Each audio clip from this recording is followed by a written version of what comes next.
What I'm about to tell you is going to be the biggest fundamental shift in Bitcoin's fundamentals. Good morning, good evening, good afternoon, wherever you are, whenever you are. Thank you for watching my videos. My name is DaVinci Jeremy. I was very 5x5 today. When I read this, I was like, damn. Oh my God. It is news for Bitcoin that will make it skyrocket to all-time highs, right? I mean, it's obviously this fundamental information requires other people to take action, but it is a logical action by these people that are going to take it, and they have to. They have no choice. And that's the beautiful part of it, right? Oh my God, I can't wait until I go into this particular piece of information. It will blow your socks off. In fact, I'm gonna save it for the last point. I'm just gonna go over some light news and then get into the real meat.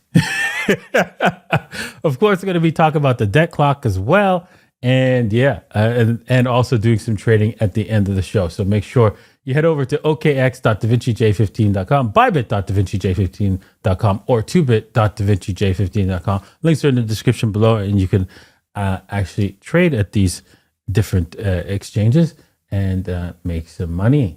All right. With that said, Bitcoin hits the second highest transaction day amid price surge, record influx of ordinal inscriptions. Ordinals are just basically NFTs on Bitcoin.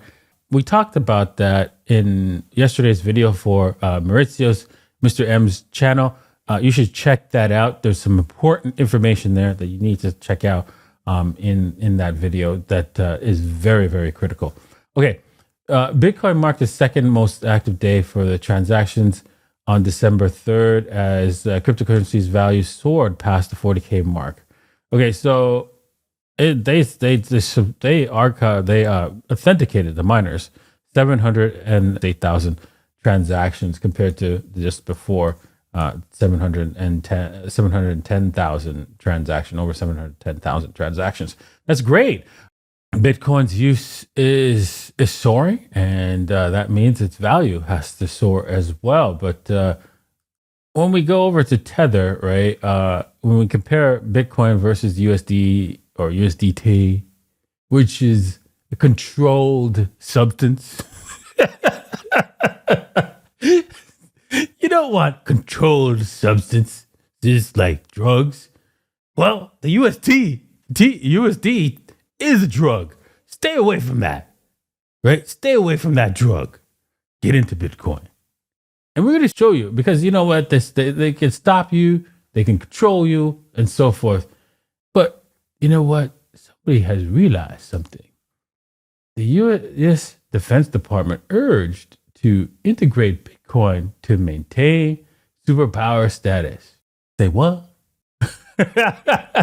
Well, here, let me read a little bit for you. This is an open letter to the U.S. Defense Department that they will eventually get around to listening to. I'm telling you. Okay? So listen carefully. During my studies at the Department of the Air Force Air Command and Staff College, we were introduced to the concept of an offset as a strategy that leverages technology advancements to counterbalance or negate an adversary's a traditional military strength or numerical superiority. In other words, those who have the gold makes the rules. That's the golden rule, right? It's very basic, right? So, what he's trying to say, right, is that Bitcoin represents not just a financial innovation, but a paradigm shift in cybersecurity, aligning perfectly with the concept of a strategic offset.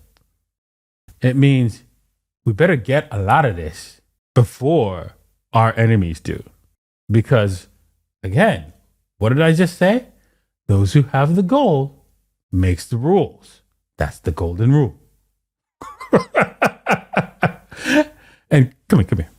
Did you know that after World War II, the United States was the only country with most of the gold, with pretty much like more than 60% of the world's gold.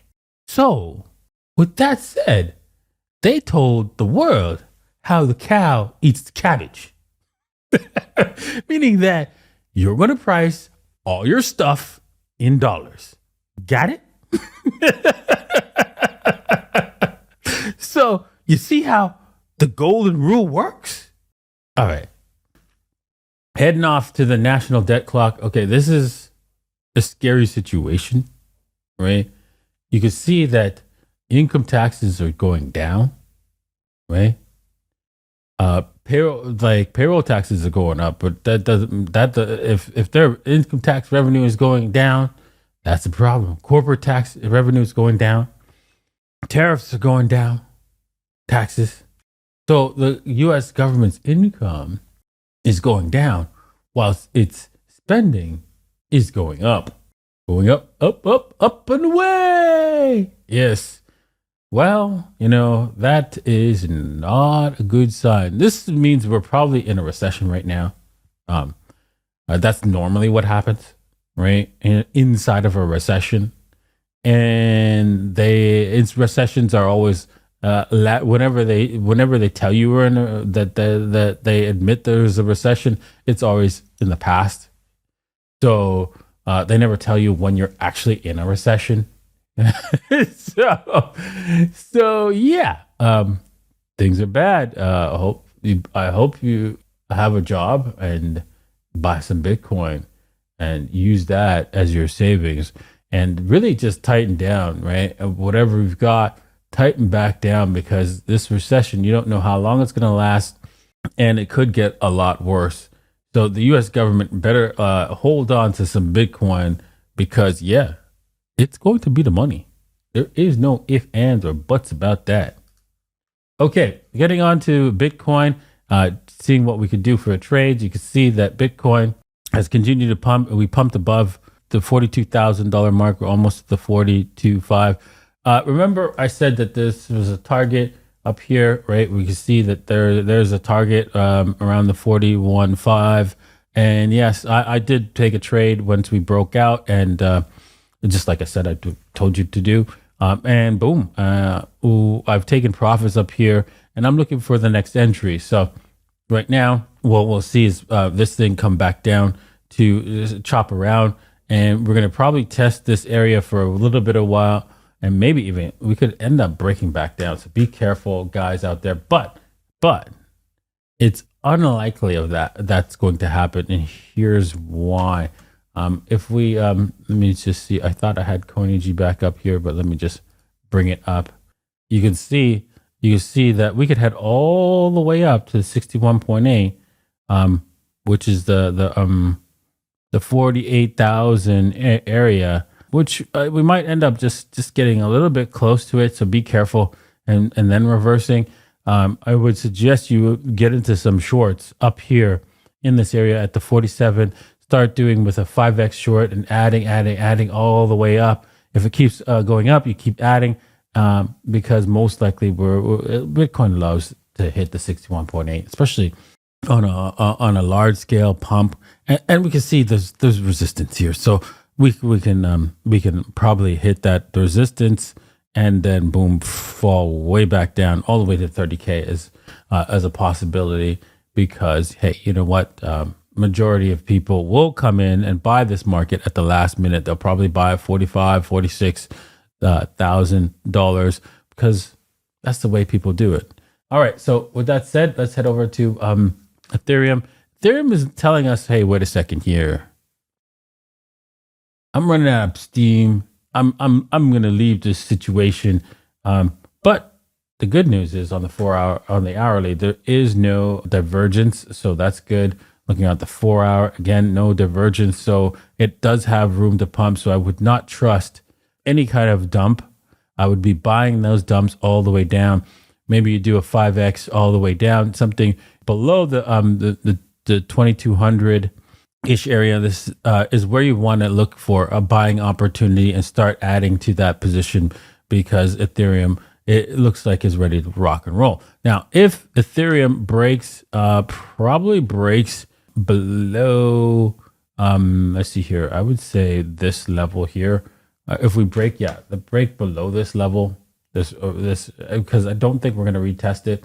If we are seriously coming back to this 2,100 ish area, that could indicate a breakdown all the way down to at least the lower levels of the 1800s, as it will definitely break the trend down. So yeah, we don't want that to happen.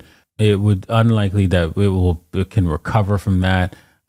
We cannot continue to all time to the levels that I believe it should go to if we break back down. And I think it was the $3,600 level. I think it was looking at the Fibonacci's levels. But anyways, I need to bring up create a larger chart for that and show you guys where that's going in another day. But yeah, that's where I think it's going overall. It's going to take a little bit of time to do that, but now that it's broken higher, it can't come back too far. It's got to keep going, and I really think it will. Ethereum, and same with Bitcoin. I think they'll continue going till they get to their 61.8 levels. All right, with that said, I hope you hit the like, hit the subscribe, bell button and all. I know you enjoyed this episode. Right? I know you did. So hit that like, hit the subscribe, and thank you all. I'll see you guys tomorrow. Cheers.